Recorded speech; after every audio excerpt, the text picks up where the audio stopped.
say that. Right. Okay. Now the other thing I wanted to mention. Yeah. Oh, go ahead.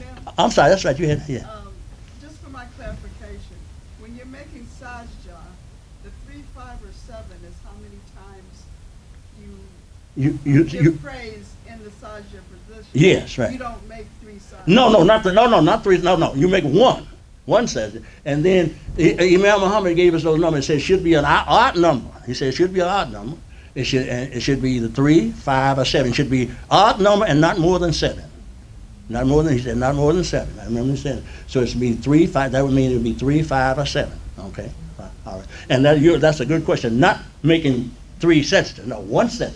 Okay. Okay. Was there any other comment? Okay. Now, the one other thing that I want to mention here that's directly related to our subject, and that is Allah says, and it's actually in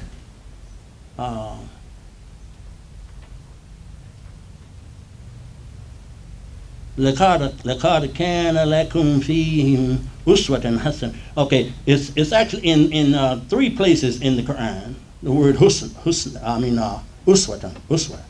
It's actually 3 places. I was trying to what? Oh, I got it. It's on another page. That's right. Oh, okay. I know it's in 3 places. It's 33:21. That's the one that most of us know. 33:21. All right. Then the other place is mentioned is in reference not to Prophet Muhammad but to Ibrahim, and that's the 60th chapter, the 4th verse, and also the 6th verse in the same chapter. The word uswa is in there. So it's in the Quran 3 times. 33:21. That's why specifically we usually make reference to, but it also is 2 other places in the Quran. And uswa is it's a double weak verb, double weak. All right. And I'm not going to I have some information in my head that sounds good to me, but I'm not going to give it to you because. But I am going to say, I need some more proof before I say this. But the root word for uswa is asad, and then the archaic is asul. The archaic spelling, meaning the one that they don't use anymore. I say, in other words, it's just like where you'd have the hamza, and then sin and ya at the end. Asad. All right, that's why you find it in the dictionary. I also want to mention this because I always mention using the dictionary. The dictionary help, but this is not the solution. The solution is in the Quran itself. That's why it is in the Quran itself. You remember I made a reference to some of you may remember I made reference to the fact that when I say something like this about translation, I'm not criticizing translator. I'm just trying to get us an upgrade, all right, to improve our understanding. In the last surah of the Quran, Surah An-Nas, it says, fi sudurin nas. That's what I say. Waswisu fi sudurin nas. Whispers, and they translate that. Some translations, the Yusuf Ali I have says whispers into the hearts of men. And I told you that does not mean heart. Sudur is chest, and then qalb is heart. Qalb. Oh, there's another word for heart also, but the word that's in the Quran is qalb. Okay. Fuad is also heart. Okay. There are other words for heart, but sudur is the chest itself. And remember, when I said that, I said if Shaitan was able to whisper into our hearts, then we wouldn't have a chance, because that would be even when you put your hair on the floor, the Shaitan could whisper directly into the heart. And you wouldn't have it. The heart wouldn't have any influence. Yes, sir. Yeah, Imam Muhammad said that sudur is understanding. Yes. Okay. Yeah. But also it means the chest cavity itself. The chest. Yeah. As far as intellectual understanding. Right. Yeah. Right. Yeah. So they was whispering into your understanding. Yes. Right. Right. Yeah. Exactly. Yes. I'm compelled to ask this question. Yeah. Because it says of Prophet Muhammad, haven't we expanded thee thy breast? Thy breast, yeah. So when they say that, and that means that his his concern was for everybody. Yeah, so it's not, you know, that's where it definitely would have to have that application, because it didn't mean that his chest got big, he wasn't lifting weights and getting pumped, you know. No. So that means he'll constrict your breath. Yeah. Well, actually, when our breasts become constricted, yes, it's not Allah doing it to us. We are doing it to ourselves because we disobey. You know? Right. All right. But now, reason why I mentioned that now was because in reading the Quran during this month, I came across the ayat that's proved just what I was saying. It said, and I wrote it down, but that's why I was searching for all the time. I must not have got every little piece of paper that I got on my desk. I must have missed it. It says, but you know the ayat says it's not the blindness of the eyes, but the blindness of the heart within the chest. And it's qalb fi sudur. The qalb is in the sudur. Okay, so that was why I mentioned that. The Quran itself. I was just doing it logically, just thinking, boy, if Shaitan could whisper into your heart, we wouldn't have a chance. But it's right there, letting you know the heart is in the qalb is in the sudur. All right. So whatever, I don't know where the chapter is now, but I had written it down. But the chapter that talks about the hearts, it says there's blindness within, and no, of course, it's not talking about physical blind heart. So that's symbolic. But it says blindness within their chest. All right, that's okay. So that takes care of that. Now, maybe we can let Brother Hartley come back up here now and finish his talk. All right. So, what we want to I did have some more notes right here in this. What we want to do to enhance our implementation. See, we can't just have a subject and it be some nice words. Those words have to become a part of our activity.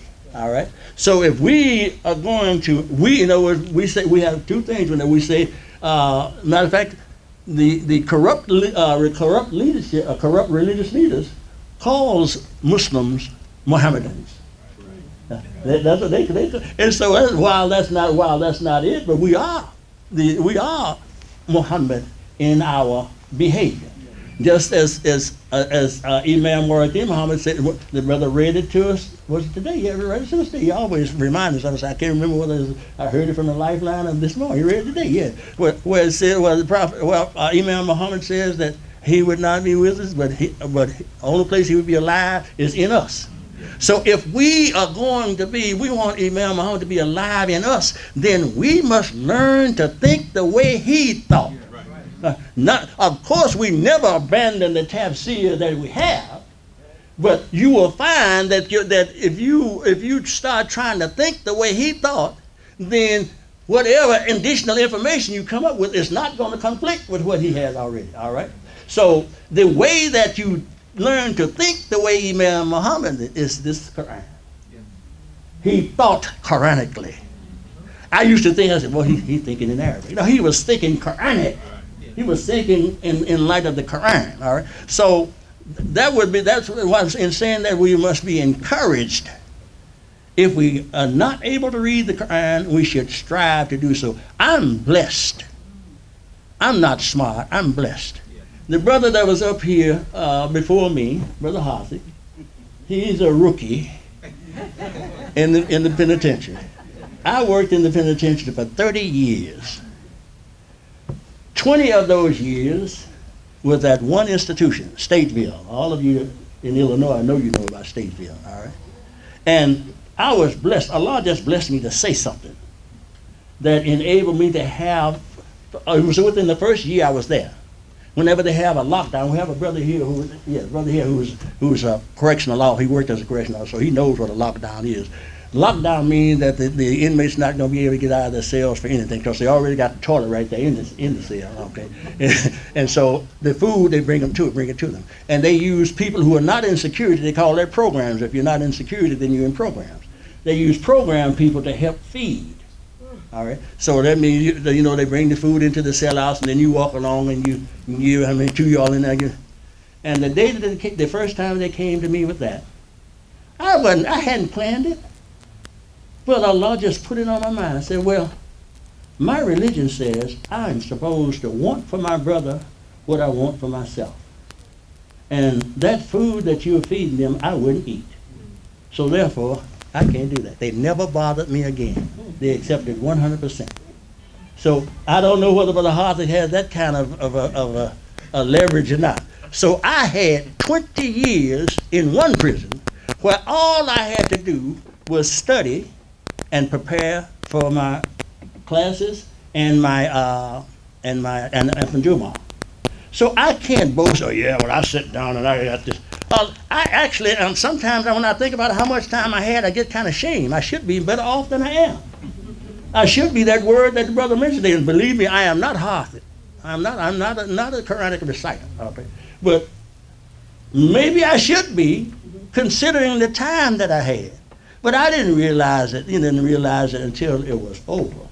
I said, man, I had all of that time, and most brothers, I realized soon, though, it didn't take me the whole 20 years to realize soon that I had the advantage over some brothers, because most brothers had to go to work on a job, and then come home, maybe take care of a few little things, and then try to have some time to read. I was blessed that that's all I had to do for 8 hours was that, except if I had a break where I had to have a class, or something like that. So that's why I'm not, believe me, yes, sir. Yeah, I was, what inspired me is I was looking for the convention, and I was looking for somebody that had a program where we focused on the Quran and the memorization of the Quran from our community.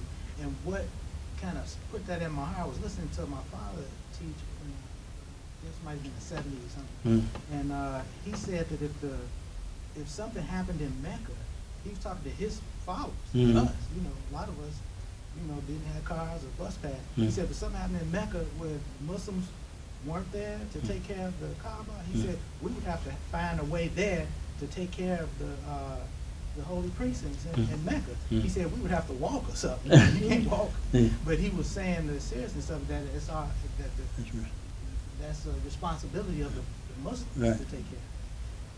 And, I heard that on tape. So then it just reminded me that about the word, you had mentioned it before, I think I heard it from other imams, probably my father, that the Quran should come from the spirit of the people. Yes. That when it's recited, you shouldn't necessarily copy other styles. Right. Like of an Indian or, an Asian or Chinese, that we should have our own style, and we should, it's just, so when maybe a person in Mecca hears us, they say, hey, that sounds familiar, that's the African American Muslim. Yeah. And I don't know how important that is. It's important. Okay. It's important. As a matter of fact, the Quran speaks to it in a little different way, but it says that there was never a people that we didn't send to them a messenger from among themselves.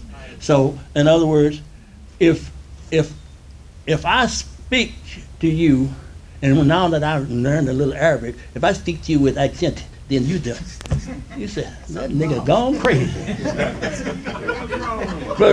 but I've heard people, what people have told me, and I understand what they mean. Brother, I like the way you recite. You sound like you sing the blues. And I don't want to sound like I'm singing the blues, but I know what they mean. I mean, you sound like you one of us. That's what they say. You sound like you one of us. And that's the way it should be, And so I have never tried to speak with it. I tell you, brother, you need to learn to speak Quran, to read Quran. No, indeed. Yes, ma'am. You know what? I want to say this, Imam Agin, having gone on high, because I love to hear the brothers recite the Adhan. I've even heard some sisters recite. There was one particular wedding that called the Adhan. It will bring you to tears. It was that melodious that it hit your soul, and it just hit your soul right. Okay? And it, to be truthful, it sounded like one of our brothers singing. You don't know if he was American. You can see who he was, but I'm not going to say who it is, but we have a brother right in here that when he makes the Adhan, your heart trembles. We have a brother right here, right now.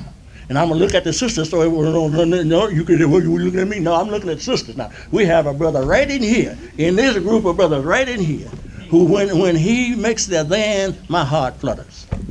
All right. Okay, so to go further with that, what I try to do is I'm trying to pay it back. That's all I'm just. So don't think there's anything special of me. I want to make sure you understand. I want to make sure that you understand the process. So that's why I deal with the syllabication. So the Quran, I know I had that written down, but the Quran has what did I do? Tajweed. I had it written down on the Tajweed. But anyway, in Tajweed, which I'm going to give you all of that during the National Convention anyway, on Tajweed. That's why I got it written down, Tajweed. But the significance of exactly how the word should sound, how long the sound should be, all of that has to do with the what they call the emphatic sounds. All that has to do with the connotation of the meaning itself, so that even if you don't know what's being said in Arabic, you will get a feeling for it the way that it's said. So that's what this Quran here is, Tajweed Quran. In other words, it has the markings of Tajweed. And so if anybody who does not have one would like to see it, see what it looks like, I had to almost beat up an Arab because it was at one of our conventions. I can't remember where it was. I know it was over. I know it was over on Harlem over there, but I can't remember what year it was. And I asked him, did he have a Tajweed? He said, no, I don't have one with me, brother, but I will send you. I was living down in Arkansas, and I will send you one. And he sent me a Quran this big.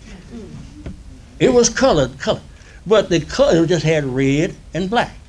And what it was red for whenever it was referring to Allah. Even if it said Huwa, and it was referring to Huwa means he, and was still referring to Allah, then that would be in red. And that's what he sent me.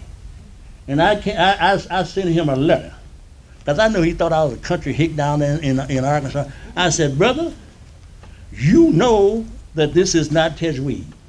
Well, you got the colors in there, this is not Tajweed, and I will be to Chicago. I told him when I was coming. I said, and don't think that you're lost me. I know everything on Devon.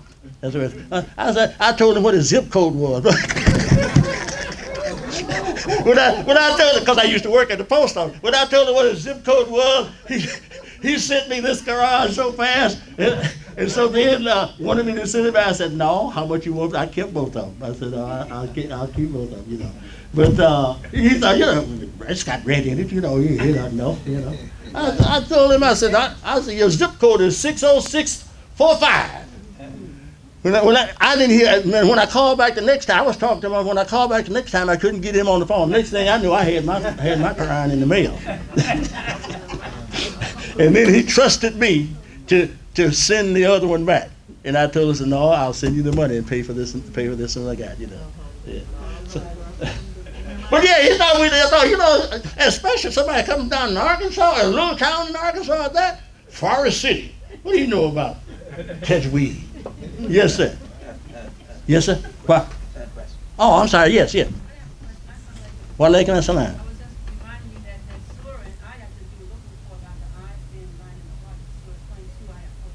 22:40. I got a note here says study 22:46, but I don't have it written down. And I didn't know what 22:40. I didn't know what it was. I remember seeing that when I was searching. 22:46. So since you have it, sister, let me just read that so that we can all hear the words qalb, and why is it important to understand? Because the Quran was revealed on Prophet Muhammad's qalb. Now qalaba. That's the 22. No wonder I had read it. I knew I had read it because that was in the day for the two sajdas. 22:46.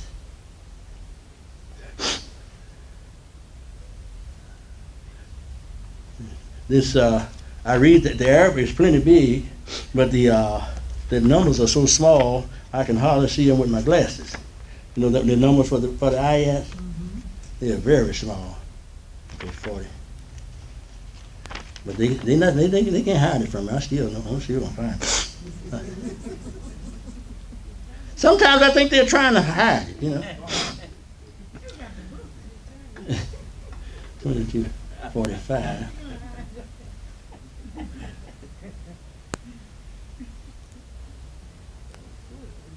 Yes.